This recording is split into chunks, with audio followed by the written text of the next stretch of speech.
So what are moving averages and how do you use them to better your trading?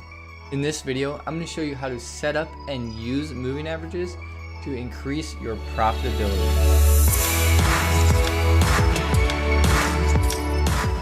Hey, how's it going? On this channel, you will learn the steps I took to go from trading with a full-time job to trading as a full-time job. So if you're new here, consider subscribing. And at any point in the video, make sure to check out the notes and links in the description below. I'll list out any valuable resources down there. Now today we are talking about moving averages. So even though we are going over these moving averages in Thinkorswim, whatever charting platform you are using, all of these concepts will still remain the same. Now, there are two different types of moving averages. You have simple and exponential. And the only difference between the two is that a simple equally weights all the days that you put into the moving average, and an exponential puts more weight on the more recent days. It doesn't really matter which one you use, but you want to really stick to using an exponential or a simple moving average most of the time, because when in trading in the market, consistency is the key to profitability, and you don't want to be switching back and forth because that'll change up your trading style a lot more than you really think. Now, because I use exponential all the time, we're going to be looking at exponential moving averages here. But again, there's not much difference between the two other than what is going to work best for you and what you feel comfortable with using. The periods that I use for moving averages are actually the Fibonacci sequence numbers.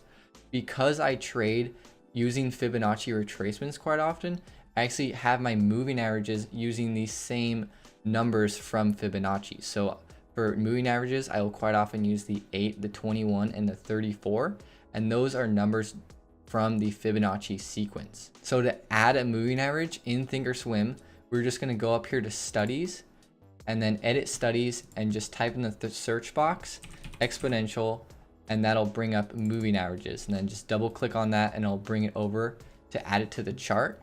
And then I'm going to edit properties and change this to an 8-day moving average. The length is going to be 8, and that'll just be how many candlesticks it takes. And because I'm on a daily chart, it'll be an 8-day moving average. With moving averages, you can change on what price they're calculating off. And if I select this, you can see that there's a lot of different ways to calculate a moving average off of. And so you can either do the close or the open, or a lot of different variations, but you want to stay consistent in which one you pick. Most averages are based off of the close, and so that's what I use.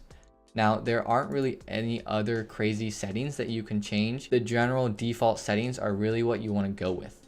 So we're just going to click OK and then add this to the chart, and we can see the moving average on the chart now. An 8-day moving average is a pretty quick moving average. So how I like to use that is using it for when the market is moving at a quick pace as well, because an 8-day moving average is going to stick to price action pretty quickly.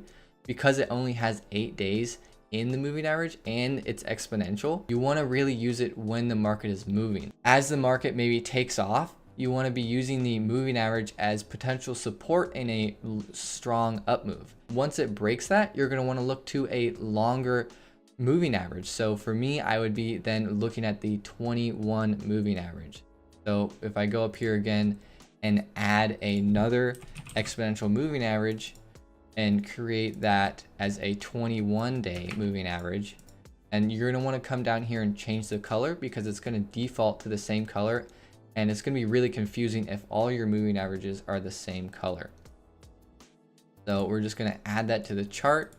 And using these moving averages, they really allow you to kind of see the trend in the chart. With a 21 moving average being a stronger support level, and then once the stock or market continues to break out, the 8 is a more momentum-based support.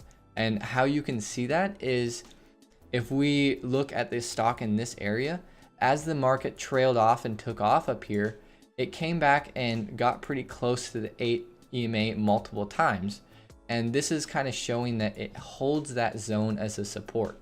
They're not really a pinpoint hold exactly kind of thing. It's more of it's holding this area of the 8 EMA.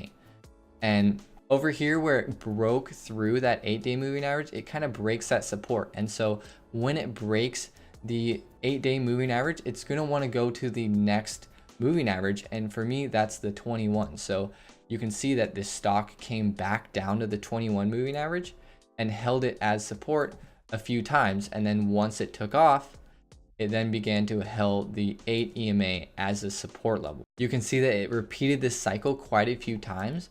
Once it broke through this 8, it came down to the 21. And then once it regained its strength, it started to hold the 8-day moving average as a support before it eventually became too overbought and then had to come all the way back down to the 21. But then again, the 21 is a stronger support level and it held the 21 before it began to make all-time highs again. Now, as you can see that on this next pullback right here that we're having right now, the market is pulling back further than 21. And so that would be looking to the next exponential moving average for that support zone. You can always increase the length of the moving average if the stock is going to have a larger pullback than maybe the shorter 21 or 8 length moving averages. So to do that, we're just going to come up to studies again and add in another exponential moving average. And the next one in the Fibonacci sequence is going to be the 34. So that is going to hopefully hold support for us. And if it doesn't, we're going to have to look at the next one, which would be the 55. Now it looks like the stock is right now potentially going to hold it, but maybe it won't. So the next one we would want to add is the 55. And I would guess that that would be somewhere down here. And so the stock might have bounced off of that today. Now, I don't actually use moving averages to trade alone quite often. And a really good way to use moving averages is to just identify a trend or a shift in trend. And one way to do that is using moving averages to identify a really strong trend. And a really strong trend is when the moving averages are stacked. And what I mean by that is the shortest moving averages are on the top and the longer ones are on the bottom. So right here we have stacked moving averages. The 8 is above the 21 and it's above the 34. And that gives you a really strong trend and it tells you that the market is really strong right now. So if you're going to look to buy one of these pullbacks are really easy buys because you know that, well, the trend is really strong right now and these might just be kind of fake, just profit taking pullbacks instead of a major sell-off. And this allows you to be able to trade with the trend and keep buying and making money as the stock market goes up. Hey, thanks for watching this video. If you want to learn more about the Thinkorswim platform or trading in general, make sure to subscribe to the channel. And if you had any comments or questions, make sure to ask them in the comments section below and I will make sure to get back to them.